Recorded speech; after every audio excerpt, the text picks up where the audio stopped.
this is John Harbour from Exclusive Scottish Visits Luxury Tours, and I'm pleased once more to be working with the American Scottish Foundation. And today we are filming part 2 of the Island of Skye. And just behind me is the wonderful Quorang, as you can see. So join me on the tour of the Trotternish Ridge in this Skye, part 2.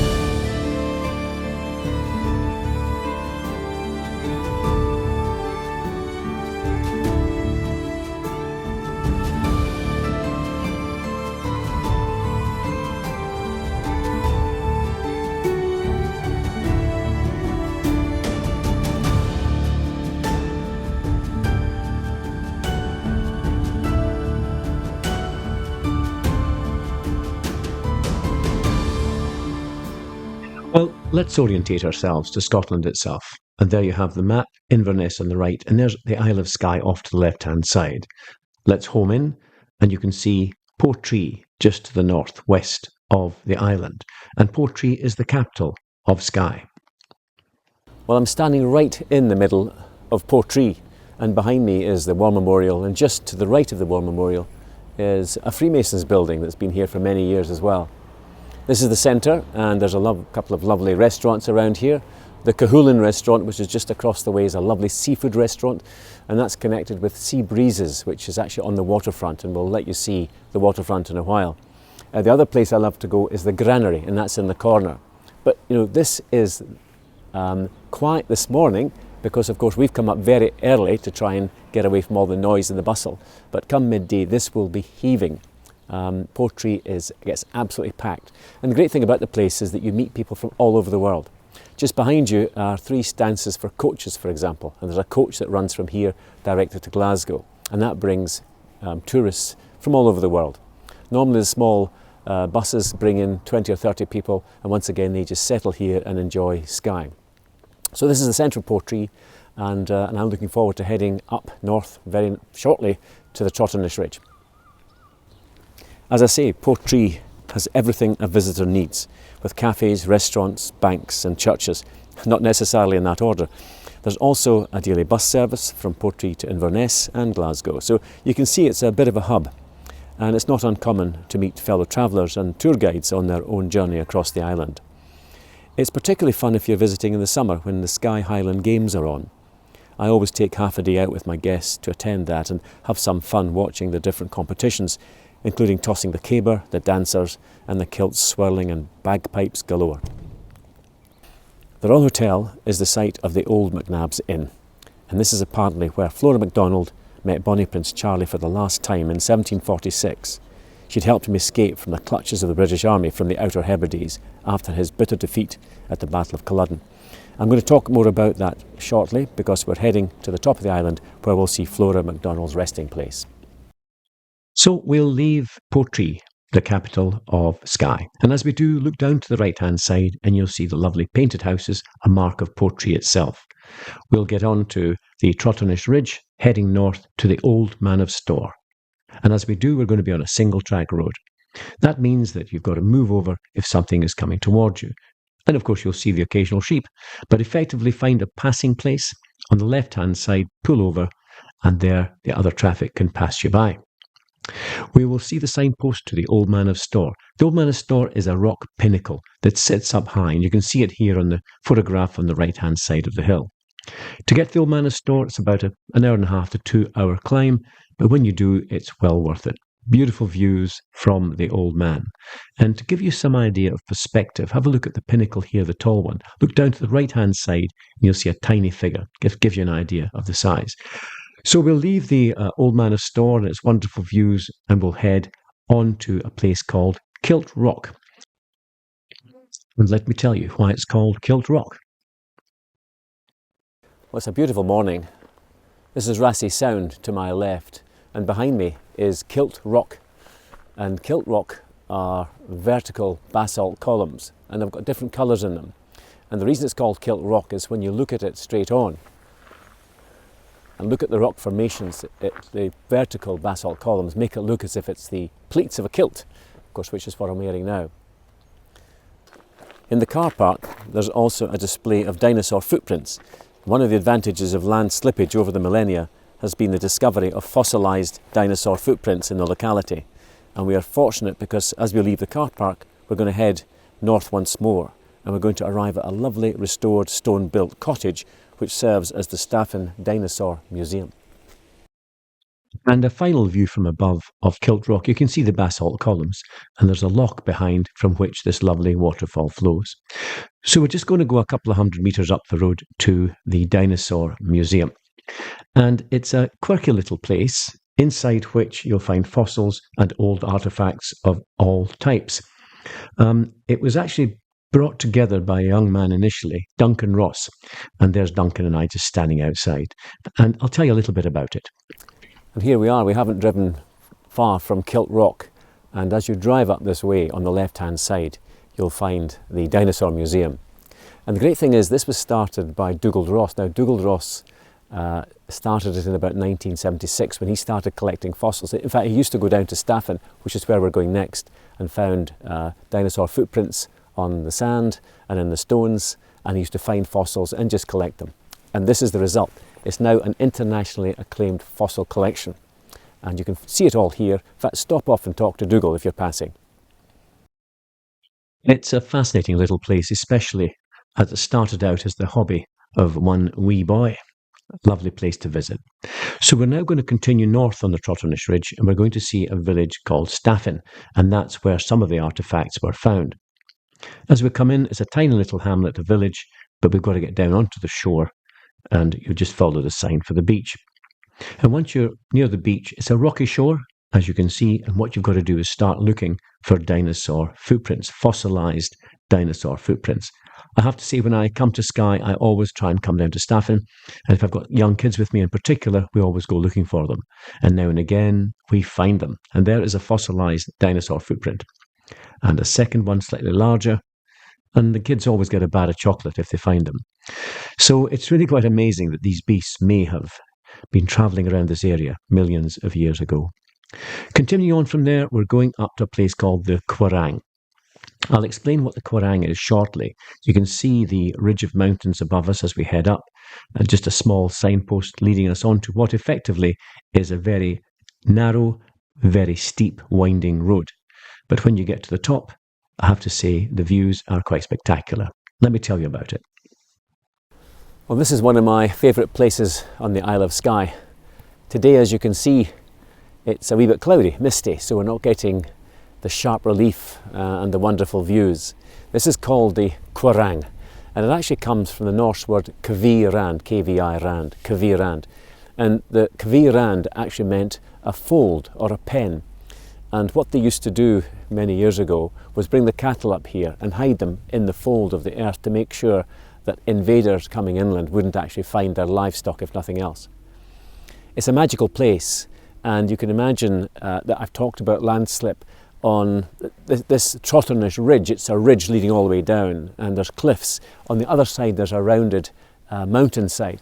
So if you can look from above, you've got the round fold on that side and you've got the cliffs on this side. And you can imagine the massive upheaval thousands of years ago to actually see this whole cliffside collapsing. A magical place. This is normally a really great place for photographs, but as you can see today, there's a bit of mist hanging around. But it's amazing how the landform is so irregular, with bastions of rock raising their imposing forms into amazing shapes, and very appropriate names such as the castle, the tower and the needle, which rises to a height of 126, and that's just behind us.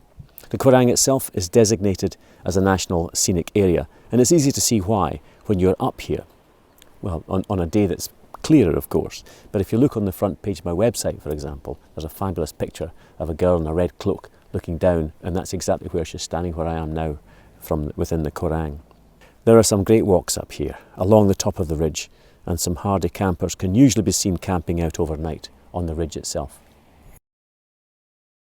Well, we leave the beauty of the Quorang behind and continue north up towards a place called Floddigary, a place connected with Flora MacDonald, the saviour of Bonnie Prince Charlie.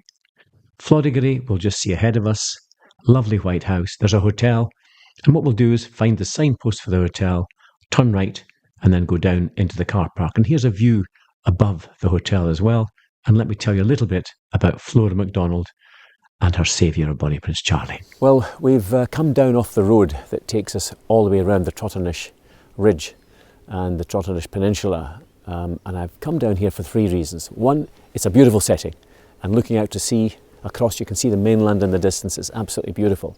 The second reason is because I wanted to show you the Flodiger Hotel, which is a really great place to stay on the Isle of Skye. We're just about to have a cup of tea and maybe a cream tea as well. But the third reason is because this is where Flora MacDonald and her husband had their first home and raised their children. And it's actually at the back of the hotel. But what they've done is converted their small cottage into rooms, and they've turned the rooms into letting rooms, and the names of the children are actually on the door. And we'll see that very shortly. But it's a great place to come down and see. Just behind the hotel is a beautiful little cottage where Flora and her husband Alan spent about 20 years of their married life. It's a really quaint abode. The lovely border of flowers and hanging baskets give the cottage a feeling of a warm and friendly home. As it happens, the cottage is now annexed to the hotel with 7 beautifully adorned rooms, and each room has been named after one of Flora and Alan's 7 children. I'll be talking more about Flora shortly as we're going to see her resting place and the beautiful Celtic cross that marks her grave. We're now continuing on up the Trotternish Ridge to Duntulm Castle, an amazing fortress overlooking the sea in a beautiful setting. And there's a few stories to tell here, I can tell you. Behind me is the ruin of Duntulm Castle. And this castle, which sits right on the edge of the cliffs overlooking the sea, this dates probably from about the 15th century. It would have been a keep with a supporting wall. We know that there was a castle on this site in the 1st and 2nd century because it used to be a Pictish stronghold. There would have been a number of castles built like this all the way along the coast so that they'd be able to prepare for any enemy coming from the sea. And they did particularly well. That is until about the 9th century when the Vikings arrived and they took the castle. And it remained a Viking or Norse stronghold up until the 18th century when the MacDonalds, who were originally Vikings, or Norsemen, they took control of this castle. Today it is a ruin, and as you can see there's not much of it left, but it's still pretty impressive sitting where it does on the edge of these cliffs. When the Vikings were defeated in the 13th century and Scotland became united under one king, the Trotternish Ridge was embroiled in a power struggle between Norse lords who became the powerful MacDonald and MacLeod clans, and the castle changed hands several times. In the 16th century, the MacDonalds and Lords of the Isles took complete control and retained the castle until the 18th century when they moved on to more comfortable surroundings.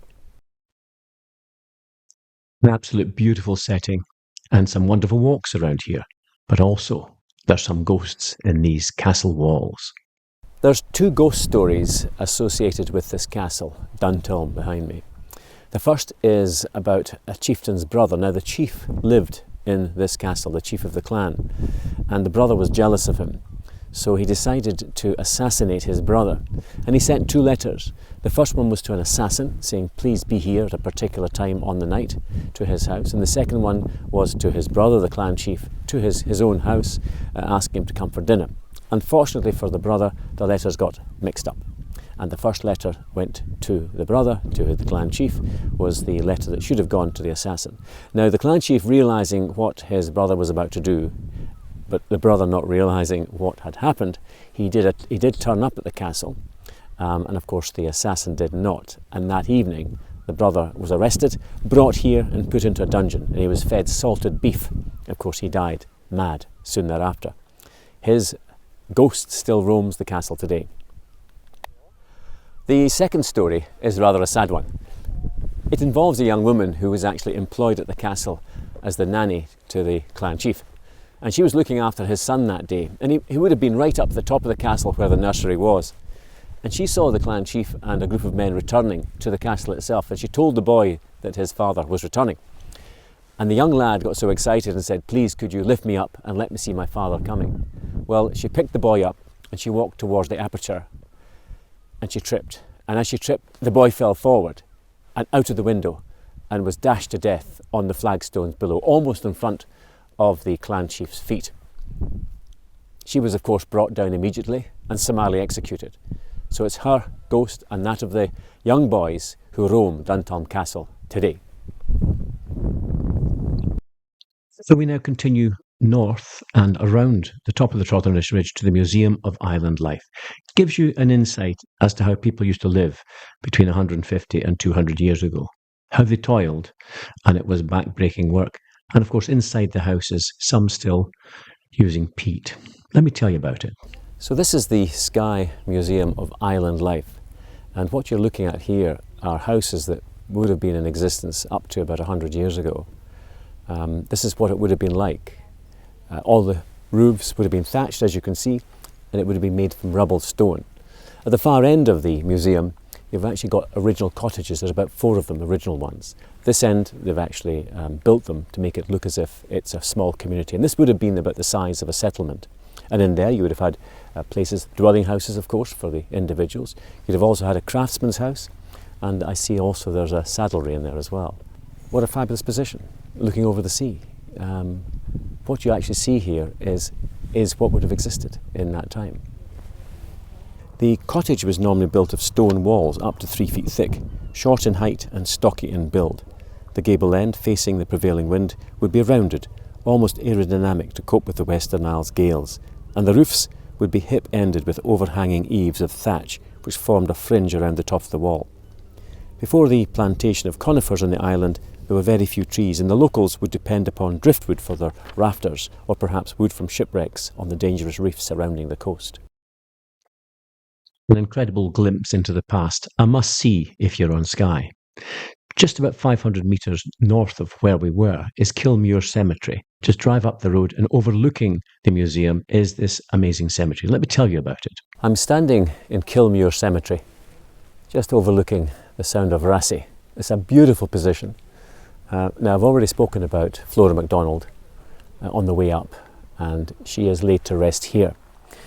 To give you a bit of history, Flora MacDonald was actually living in the Outer Hebrides, and a young man named Charles Edward Stuart, or Bonnie Prince Charlie, who'd been defeated at Culloden, had escaped the battle and ended up in the Outer Hebrides.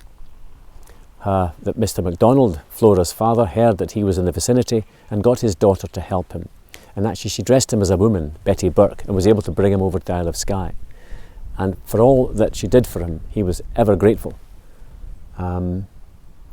Quite a lady, an amazing lady. 2 weeks after he had escaped back to France, she was arrested and ended up in the Tower of London. Thankfully, she escaped from that, was let free, back to Skye, married another MacDonald, ended up in America for a few years before coming back and having a family on Skye. She died in 1790, aged 68. Her husband died 4 years later, and they had 7 surviving children. And as we saw earlier, those 7 children actually had their cottage doors named after them. This behind me is a Celtic cross, and this is where Flora MacDonald is laid to rest. And it's got a beautiful insignia on it. Flora MacDonald, preserver of Prince Charles Edward Stuart. And there's a lovely little piece at the bottom. There was a couple of gentlemen from England, historians, who came up, Johnson and Boswell. And Johnson wrote, "Her name will be mentioned in history, and if courage and fidelity be virtues, they will be mentioned with honour." And it's a great honour for Flora to have that on her tomb. This is the second of a number of crosses that have been here, and in fact the head of the old cross actually lies at my feet at the moment. But I'm delighted to say that Flora finally found her place, a beautiful resting place in Kilmuir Cemetery on the island of Skye. What an incredible lady. And just below this cemetery is a new cemetery, and there's some famous names in there as well.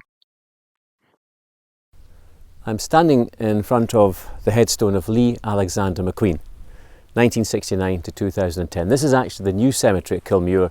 We've just been standing in the old one, and I showed you the headstone of Flora MacDonald. Now, Lee Alexander McQueen was an icon of British industry, and he actually was head designer of Givenchy from 96 to 2001. He wasn't born here, he was born in London, but his family were from here. In fact, his family lived on Skye, and his father went to London to get a job, I think as a taxi driver. But he said that when he died, he wanted his ashes to return to Skye. And I'm delighted to say that he's resting here with a beautiful view over the Sound all the way out to the Outer Hebrides. Lee Alexander McQueen, an absolute icon of British fashion, taken from us far too soon. Rest in peace, Lee. Well, we're now going to leave Kilmuir and head back to Portree. But on the way, we might just stop in for a bite of lunch, and I always recommend the Uig Hotel. Lovely place with great views overlooking Uig Bay. You can see the ferry there, just about to head to the Outer Hebrides. So as we head back to Portree, this is the end of Skye Part 2. It's been great having you with me on this wonderful journey. Next time, Dunvegan Castle, stronghold of MacLeods, as well as a very haunted church. So wherever you are in the world, I'd now like to raise a glass to you and say, Slán